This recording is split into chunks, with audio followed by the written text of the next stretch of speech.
The laziest and least respectful form of content is reaction content, where someone takes somebody else's really hard work and then they just stare at it and occasionally comment. We're going to try to not do that today. Howdy folks, how are y'all doing? My name is Reese, and welcome to another video about Xenoblade Chronicles X, except the Switch version. Well, I mean, kind of both, actually, but mostly the definitive edition coming out on Switch. Luxin released his video breaking down the trailer, and it is absolutely fantastic. I'll be linking the entire thing in the description down below, so if you want to watch it, check it out. However, I paused towards the end of his video, where he starts to discuss the Black Knight, the new bit of dialogue that we get from the end of the trailer, his speculation on that, because I thought it would be fun to do sort of like a reaction and discussion on it. However, even though what we're going to be doing is within fair use, I think, we're going to be extremely respectful of Luxin as a creator, and this is going to be pretty heavily edited. I'm not even going to show the full segment.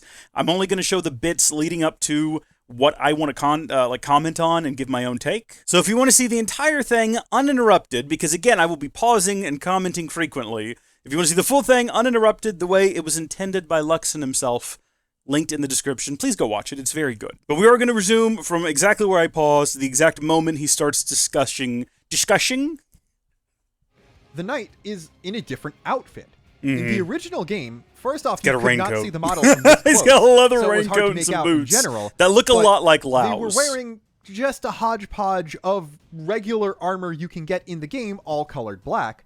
While here, it seems like they... My theory on that, I don't know if I stated this in the last video where we discussed all about the Black Knight. I intended to, but I really need to take notes before I record.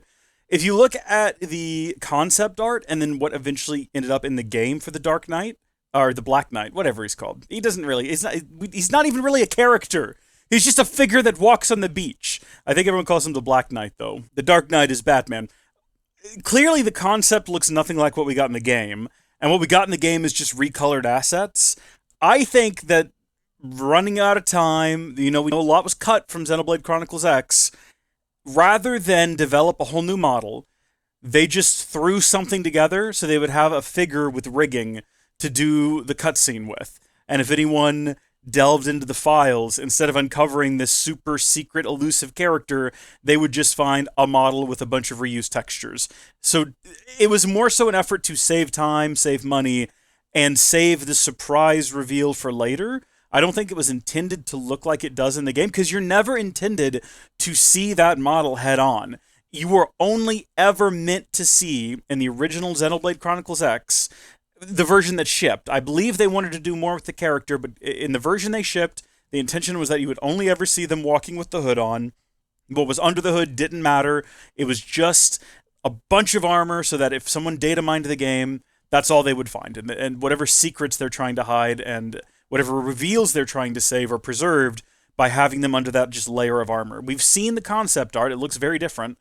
I don't know if that's still their intention now, because this character looks very human and not at all like the concept art. Okay, we'll come back to that in a minute. They have a brand new bespoke outfit for them, which that sure looks like an Organization 13 cloak, doesn't it? This has been true for a really long time, probably in my own video, my own Let's Play, when we get to this and this individual starts walking up, I quip that, is that Xehanort? Is he coming to Zort Lao? What's happening right now? Is he going to get Zorted? It just looks like an Organization 13 member who's about to walk up and be like, "Darkness, your heart is full of it. Why don't you embrace it?" The Xeno series has been as convoluted as Kingdom Hearts for a while now. I think we should start accepting that and celebrating it, because that's something a lot of people love. If you bring in the series, Xenosaga stuff, I would say so. This guy looking like the guy from Kingdom Hearts should just make us laugh at that and be like, haha, yeah, that is kind of our sister series. And Tetsuya Nomura and Tetsuya Takahashi are, like, actually friends. Yeah. This is part of the reason why Nomura designed characters for Xenoblade 2 in the first place. Yeah, and I'll tell you what, my first time playing through Xenoblade Chronicles 2, I didn't know that Nomura had done the designs, but I definitely thought Rex's outfit in particular, the second I saw him, I was like, is this supposed to be like a Sora-inspired look? Like, all he was missing was a massive zipper. Anyway, let's look closely at Lao's eyes here. It is kind of unfortunate they don't open all the way, because, well, they look significantly different than they did in the original game. I missed this Now, on my watch through. This is almost I certainly didn't on remember a purpose. lot of the details about Lao's the end. eyes look artificial in the original game because this is the same model as in the rest of the story.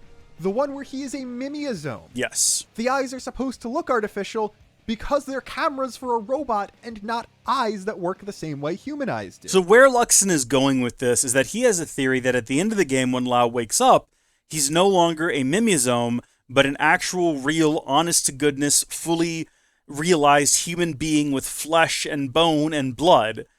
And the only reason he still had artificial eyes at the end of the original game was, again, for the same reason that the Black Knight is just wearing a collage of existing armor. Time, budget, you just got to get it out there. They already had a Lao model. Are they going to create an entire different one with just different eyes? I mean, I know it sounds as simple as copy paste and replace the eyes, but I don't make games. I'm assuming it's more complicated than that.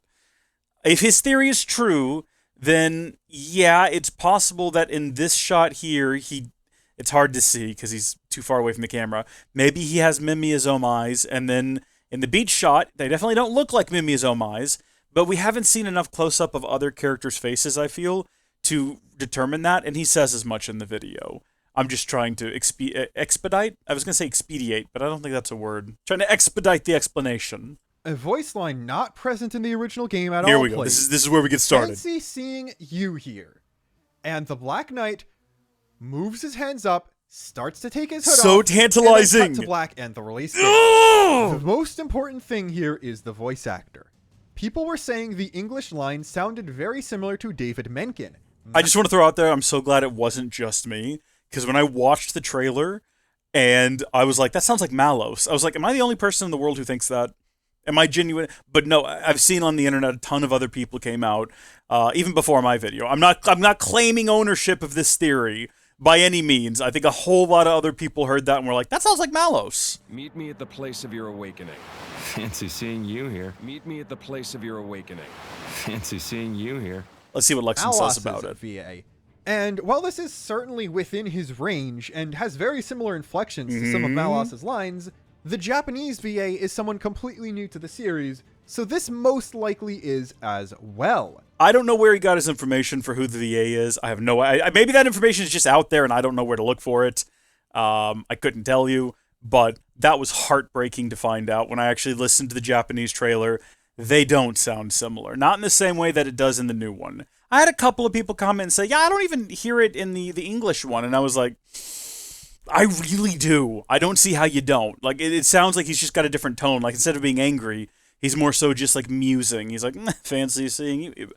But the Japanese sounds very different, between the old and the new. Well, I say old and new. Between Xenoblade 2 and Xenoblade X, the Japanese is clearly a different VA. Unless the existing VA has incredible range, or they replaced them, or... it sounds like it must be a new character. Again, I don't think Luxin explains where he got that information from, but we'll continue. Circling back around to what I was trying to talk about, we have the identity of the Black Knight. A lot of them are plausible.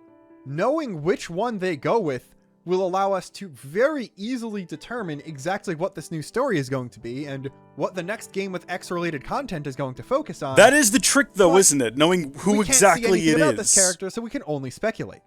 The first, and what I think is still the most likely possibility, is that the Black Knight is the hero, Elma's initial partner who perished in the battle over Mira. This is a character that is only referenced a few times in the final version of Xenoblade X, but based on concept art, appears to have initially been the protagonist of the game before the idea to instead include a custom character was introduced. I'm going to go ahead and stop it right now because I have one quibble with this theory. If it is the hero character, who we assume is just another member of Blade, another human, how did they get to Mira? That's not a huge issue. We can explain that away. They fell into a blast of light and ended up there. But the bigger question is, if you look at the concept art for the Black Knight, it doesn't look like a human. It doesn't look like a human in armor. It looks much more like Mobius, which is why I feel like they've either ditched that initial idea for this character to look like the concept art, and they've changed the idea entirely, or the concept art was always a red herring, But I don't think it's that. I think the initial concept art, I do genuinely think they were going for something like Mobius. If you know about Xenoblade Chronicles X, and you know the story, and you know how Mira works, Mira as a planet has a lot of similar features as Ionios. And I don't just mean landscape. I mean a lot of the things about how the world works and sort of the conceits of the world are similar to Ionios. And so it would make sense to have a Mobius-type figure on Mira. And I believe, this is my personal opinion, we'll find out once the game comes out and we get more information from behind the scenes, but my belief is that that idea was shelved. They moved on to 2 and then 3, and they took that idea back off the shelf and said, this is good, that's Mobius. And now that they're going back to X, with everything that's happened in Xenoblade 2 and 3, they are restructuring maybe not the game itself, but some of the ideas they had for the world more broadly, and they're doing something different. Or the concept art was created for the Black Knight eventually, but then was shelved when they changed the idea during development, towards the end of development on X, and they decided to go with a more human-looking figure. I still think that the reason at the end of X it is a more human-looking figure was to save time and money. They just got the regular old model that all of the characters in the game are rigged on so they can all wear the same outfits. They slapped a bunch of color-changed armor on it just so it would have shape and wouldn't give anything away, and then they shipped it. And then the intention was still for it to look like the concept art. They just didn't have time and money. And then they put the concept art on a shelf, and they took it down for 3. And now they're doing something different, and that is why it looks like just a regular guy. It looks like like Luxin was saying earlier. It looks like a member of Organization 13. It's one of the Xehanorts. He's got his hood on, and I think they're going in a different direction with it. But with that in mind, if it is the hero now, I don't believe it was originally intended to be the hero, because he just wouldn't look like that initial concept art. If they started development of X and they made it through the concept art phase with the Black Knight intended to be the hero, I can't understand why he looks like a giant. Hold on, we're actually going to bring up the wiki. Like, this doesn't look like a human in armor. This looks like a member of Mobius, and I don't think that was intended to be the hero, but the story could change. The story could have changed after all. I'm just rambling now. You know what I'm trying to say. Let's continue. The main reason for this is that it does keep everything contained within Xenoblade X. Mm-hmm. Now, they could easily tease connections later on, but if the main plot is just an extension of Xenoblade X, that would make more sense, especially if this expanded story is tacked onto the end of the main story and not a separate campaign. Yeah. There's also, of course, I actually agree with that. If the goal is to keep it all contained to characters and plot from Xenoblade Chronicles X, I would be okay with it being this hero character, and that would certainly keep the focus on this title. I keep touching the box for Xenoblade Chronicles X. I'm not going to be mad if it's not Lao. If it's not Malos. It sounded like Malos. I think it'd be cool if it was. Have we considered... I just had an idea and I don't know how to phrase it. I'm going to think on it while we keep watching.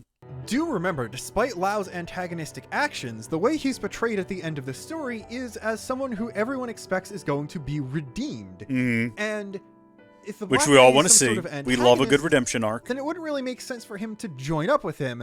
But if he comes back to life, meets a villain, tries to fight against him, and then just immediately gets killed again, there'd be no point in Lao surviving. So I think there is a very, it'd be kind of funny, wouldn't it? That the Black Knight is not some sort of new antagonist, but at the very least a neutral ally character. There is also the fact that this new outfit makes him look significantly more like one of the Testaments from Xenosaga. If you don't know, those are the guys the Mobius and Xenoblade 3 are based on. Yeah, you've gone beyond my knowledge. That this guy existed, people had already theorized he was the hero, and even in his original design looked a lot like one of the Testaments, is another reason why I think Ionios and Mira are connected somehow. And if the Black Knight, at least thematically, like clearly Mobius, thematically connected, if not actually another linked resurrected dead character through time and space in some kind of for him to seek out material way. Another very funny possibility is that this is just Malos. Yeah. The original Black I Knight want it to be design Malos! did have a purple core there you go! on the chest of the armor, the same place a core crystal would be. That is Logos it is core Logos crystal. purple. Come on. Like, I'm not the only one seeing this. Also, The acronym for Blade in the Japanese version of the game is Beyond the Logos Artificial Destiny Emancipator. And if you watched my video about specifically Logos and Xenoblade Chronicles X, that blew my mind. It sounds like information I might have had 2 years ago and then forgot about because it wasn't relevant.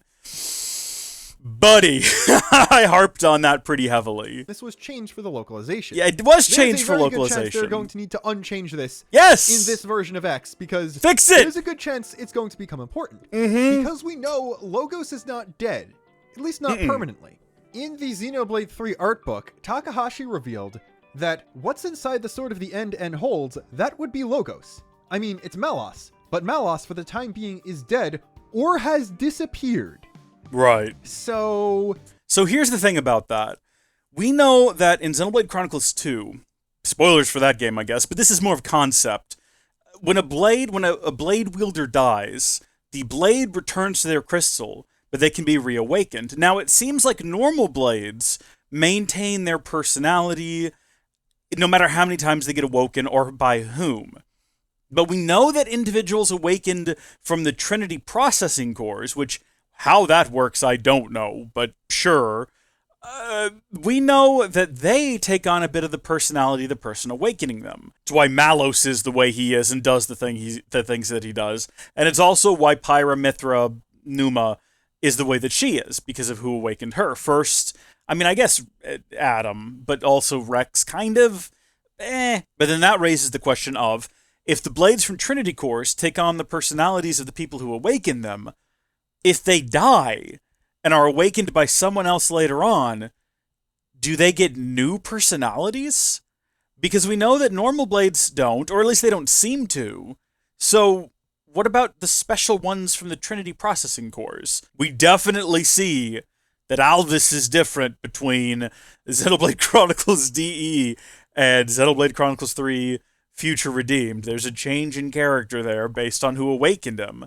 So, and I don't know, he might talk about this, but it's possible that if Malos died and was reawakened somehow on Mira, I don't know why, he might still be Malos. He might have a similar voice, but he might have a different personality and different goals depending on who awakened him. And also that would explain a difference in voice actor, because we have different VAs for different iterations of the Ontos core crystal. We have 2, I think, regionally, right? Because you have the 2 very different characters that are spawned from that core crystal. You've got Alvis, and then you have A, or... Actually, now that I'm thinking about it, you have 3 different instances. I would argue that Alpha is different from Alvis. Both spawned from the Ontos core crystal, but 2 very different personalities. And then both are very different from A. Fantastic name. But they're all manifestations from the same core. Yeah, I'm rambling again. he was never dead permanently, apparently. He showed back up, presumably in core crystal form, to help N out in Xenoblade 3. Then what happened after that? Yes. Well, okay, this is probably not Malos's VA in English, and it definitely isn't in Japanese, but we're coming off of Future Redeemed. We've already seen a version of Alvis with a completely different design and voice actor. This is within the power set of the Aegis's to do. I also said that the Black Knight's inflection is very similar to Malos's in English, and another way to read his fancy meeting you here line is as sarcastic. Malos is very sarcastic. He doesn't actually know Lao, but is saying something funny because that's in his personality to do. Maybe he's so far off the beaten trail that, you know, it's unexpected to find this person here. It might not be like, oh, I know who Lao is. Funny to see you here, Lao. It might just be a person. Funny seeing you here on what is normally an abandoned beach. Combine these. Maybe the hero is a reincarnated Malos in another universe that happened after Xenoblade 3 in a cross-universal timescale thing. Okay, so I actually had this idea a second ago. Because remember when I said I wasn't sure how to word it? What if we know that currently, you know, you have Ontos, Logos, and Numa is currently active as two separate beings, Pyra and Mithra. This is a confusing franchise, isn't it? But obviously, her core crystal is currently active and being used, but the other two, we know for sure Malos has not been manifest by Xenoblade Chronicles 3. I don't know what happens to A at the end, but I assume the core crystal goes back to being inactive. What if for some reason those two are reactivated I don't know how it would work, but what if the Ontos core crystal manifests a new blade, who is Elma, and then a new Malos-esque character is manifested from the Logos core crystal, and that is Elma's hero friend. That would be incredible. What a twist if this villain Malos goes back into his core crystal, chills for a bit, is resummoned, and is now a hero fighting alongside another manifestation. Of course, it doesn't explain why Elma is an alien. But then again, we don't know that she's an alien. It just says that she arrived on Earth. Who knows where from or why? Or was that explained? How did she know the aliens were coming for humanity? Is this all a simulation? Being run on a supercomputer powered by those two core crystals who have injected themselves into the simulation. That's an idea. That's crazy. Let's keep watching. Like, after he departed from Ionios, when N was destroyed, he traversed space-time and ended up being born as a human on Earth in the Xenoblade X world. And when the universes combine, that's how he's going to end up back in the main universe, and will link back up with A and Pyra and Mithra to reform the Trinity processor and stop the Xenosaga-related threats that are coming in, or something like that. There is also the other half of Galea. If Klaus got split between the Xenoblade 2 world and the Xenoblade 1 world, part of Galea ended up in Maineth in Xenoblade 1, but where'd the other part go? Ooh. Maybe she didn't get ripped in half and the entirety of her was in Xenoblade 1, but how did she lose to Zanza if that's the case? I find it hard to believe a deified version of an entire person would lose to the deified version of half a person. Well, I think that Klaus... That's always strange. Klaus seems to be the only individual who's split between dimensions like that, and it's never explicitly explained why. Yeah, I don't have an answer for that. As opposed to the deadlock they were in for most of the history of that world. Where'd the other half of Galea go? Obviously, Zenza What a funny and the sentence. Architects Where did the other physically half the of same, Galea and it seems go? like this Back to the Black Knight, I understand why you might be wary at suggesting that his identity might be a character that did not exist until after Xenoblade X came out, like a form of Malos. And that's because he existed in the original game and was clearly planned to have a larger role in the original game. Again, that original there was concept always the art. very good theory that he was the unknown hero that entire time. The thing about that is, plans can change. Yes. They retconned And a I think lot they of have. Xenoblade 1 to get it to fit better with 2.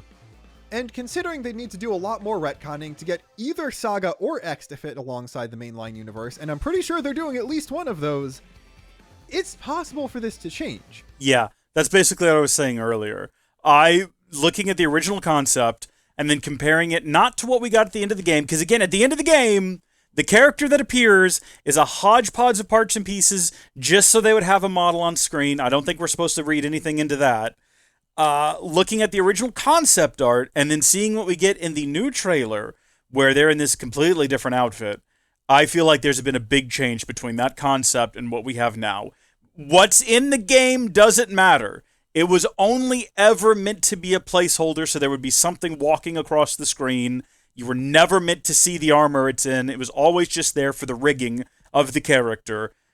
Concept to what we have now, I think things have changed. I think that's a pretty safe bet. There's also the fact that this cliffhanger was not followed up on for an entire decade, and maybe the writers thought of something better than they were originally planning in the meantime, or the way that they're now allowed to develop and grow the series led to something making more sense or being more interesting for the identity of this character. Also, hey, we know they had the idea for 3 while working on 2. We don't know how much of 2 they had done when X was done, so who knows what 500 IQ future planning actually did still make it into Xenoblade X in 2015 despite all the plot cuts. I don't believe that at any point when working on X they were like, maybe we make the guy at the end Malos. I don't think that was a conversation that was had. I don't think Luxin is saying that either. I'm just throwing it out there. I think that if it is Malos, it was a decision that was made for the remaster, the definitive edition, because they're clearly changing some things. Again, look at the concept art. Look what they're giving us in their remaster where they've changed the model. 2 different things entirely. Look, concept art, what we've got now. You know, concept art, placeholder that was just in the game. Again, don't read into it. Concept art, this is what actually matters. Look at that face. Concept art. What they're giving us now, plans have changed. That is undeniable. In this initial trailer was stuff from the original game, just prettier looking. And from the first, So like, I'm gonna 30 need to see minutes, some for that gameplay in order matter. to talk about the gameplay at all, and I'm gonna need to see something more than 5 more seconds to an existing cutscene to properly analyze this new story. Yeah. I'm hopeful we will get... I don't want to have it spoiled. I don't want a trailer where the character takes the hood off and we all go, oh, it's that individual. Or, who is that? Like, I don't want to see that. But I do want a better idea of what this expanded story content is before the game drops. So I'll know what to be looking out for. Because if it's just like a couple of additional quests here and there that expand on different character stories, that's great. I'm happy with that. I'm looking forward to it. But I want to know going in, like, is there post-game content? This is one of the only games in the series that has proper post-game, where when you finish the final fight, the final battle, it doesn't just reset to right before. I hate when games do that. I understand why literally every game in the Klaus trilogy does it, because in each one of those games, the world is forever altered by the events of the finale. You can't go back from the end of Definitive 2 or 3. Doesn't make any sense. But I still really, really appreciate that X, the way that it wraps up, it just says, and there you go, you did the thing. The world is still your oyster. I really like that about the game. Now, while I am warning you to hype responsibly and not expect a lot of new content besides the brand new post-game story stuff, You have a lot of nerve telling Xenoblade Chronicles fans to hype responsibly. You are out of your mind. Do you not remember Wild Ride?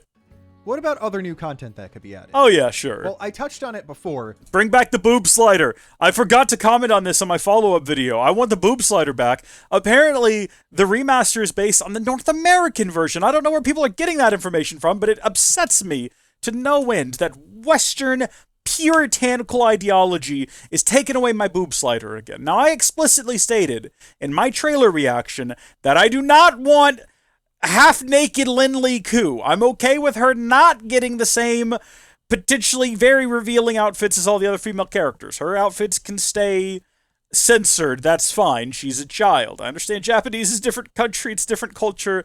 We don't need that, thank you. But I want the bust slider. Okay, you can add the bust slider back in and keep Lin Koo's clothes modest and respectable for a young lady. Or better yet, how about you update them so they're not just like black blotches covering the important areas, you know? Like maybe add a little texture so that they're modest and not hideous to look at. You could do that. That's an option. The truth of the matter is, there are still a lot of unanswered questions. We're not likely to get them all answered, and there is a chance that they're not going to be answered in a satisfactory way, even if they are touched on in this release. But this greatly increases the odds of another return to Mira in the future. Yes! X is the worst-selling Xenoblade game, and that was purely because of the system it was released on. The release, one of the best games in the series. They're all good. I don't know if I could rank them. I love them all. Even like my lowest ranked one is still a game that I really like. People don't get that when you tell them, oh yeah, that's my least favorite Xenoblade game. Oh, so you hate it and you think it's bad. It's like the word favorite was literally in the way I described it. My least favorite. I didn't say I disliked it or thought it was bad. I definitely rank X pretty high up there though. You know, I would sooner replay X than I would a couple of the other games. It doesn't mean I don't like those games. Some of these games are very big. They take a lot of time. I feel like X, despite its being a huge world, you can clear that game pretty quick. And the fact that you have this character you can create yourself and different choices, even though some of them are very shallow, I think it lends itself to being a little more replayable. What the heck was I even saying? What was the point I was trying to make? But this greatly increases the odds of another return to Mira in the future. Oh, right! Yeah, one of the best games in the series, released on a console that sold less systems in its entire lifetime, I'm pretty sure, than the Switch did in its first year. Am I wrong in saying the Wii U only sold something like 16 or 17 million units? This game is going to do gangbusters, because it is a great game, even if you're not into the other Xeno games. If you like the other Xeno games, you'll like this one. If you don't, you might like this one. It's very different in the way that it presents itself and the way the combat works. It's a very different kind of game. I think this game's going to... I mean, should I really put my toe out there like that? Yeah, I'll put my toe in the street with the 18-reeler barreling towards me. I think it's going to sell better than 2, and I think it might sell better than 3. It's got the hype from 3 behind it, because a lot of people jumped onto the series with 2, more jumped on with 3, I feel like, and with X coming out, I think that's going to really push the series forward. I think it's going to sell. It's definitely, in the first year that this game is out, it will outsell its lifetime sales on the Wii U. I guarantee you that. In the first month, that's a bit that's ambitious. That's maybe a bridge too far. I just want Xenosaga to become accessible before they follow up on the saga references in Future Redeemed. We assume that that's happening. We don't know for sure. It seems very possible, just based on what we got, but we'll see. References in Future Redeemed definitely felt like it was more than just winks and nods. But yeah, if you want to play those games, they came out on PS2, and they are darn hard to find, the Xenosaga games. So why don't people just make their games playable? I don't get it. Make your game. You don't even need to remaster it. Just drop it on like a virtual store or something, and people will buy it. I don't get it. Remasters would be great, but like make your games buyable and sellable, darn it. Put them out there so I can play them. I don't really care when, as long as it's before it becomes relevant again. And hey, it seems like they're doing that for X, because they referenced X. There was always a good chance that X tied into the main series somehow. Yes. This just seems like it's going to be tying it down and making it a bit more concrete, which... Now, I do want to comment. I actually, while recording this, got a comment from someone who seems very upset that I mentioned that it doesn't make sense for the Klaus trilogy and X to connect without some changes to X's story. That's 100% true, whether you like it or not. The events portrayed at the beginning of X do not align with the events portrayed in 1 and 2 for what happened to the world. They are not compatible, unless there's some retconning that takes place. Or, which I've never said is not the case, they exist in the same sort of multiverse, which is possible. It's possible you have the universe of Xenoblade Chronicles 1, 2, and 3, and then directly adjacent to that you have X, and the events are mirroring across them, but with different, like the broader effects, but the micro effects are different. So Earth disappears in both worlds, but how it happens is different between the two dimensions, or we'll see. All right, so I've listened to the whole thing now, and I think he's done talking about, well, no, I'm at the end of the video. He is done talking about the Black Knight and the potential story tie-ins, so we're going to call the video there, and as you can tell, we only barely picked up on tiny little nuggets from this entire Luxin video. So, if you want to watch the whole thing without me yammering and stammering over it like a madman, again, link is in the description. You should go watch it and hear all of Luxin's thoughts all the way through without me interrupting. It's a great video, highly recommended. Until next time, comment down below, let me know what you think about all this, what your theories are, and I will see you folks in the next one. God bless you, and goodbye. Meet me at the place of your awakening. Fancy seeing you here.